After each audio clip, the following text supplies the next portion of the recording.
Kau tengok kereta dah salah jalan, lagi mau sangseng atas jalan kau. Dia mau turun kereta, mau bising-bising, cakap dia betul, kita pula salah. Kita jalan betul, dia pula salah.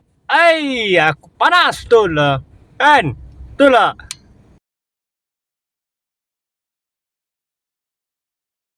Assalamualaikum guys. Okay, ini video kereta one way. Okay, korang tengok kan tadi kan. Dia dah salah, lepas tu dia nak jadi something lah atas jalan pula. Dah tahu salah kau reverse lah, kau lalu jalan lain. Ni tak, kau suruh orang yang betul ni, kau suruh ghostan, suruh jalan. Alamak, dia tak perasan tu rasanya. Tak tahulah kenapa. Mungkin otak tinggal kat rumah kot, bawa kereta tu. Kau dah salah jalan, kau tak payah tunjuk something atas jalan. Kau tak payah nak maki-maki orang yang betul. Kau dah salah, kau salah lah kan, betul tak? Gampang betul. Dah salah, aduh hai.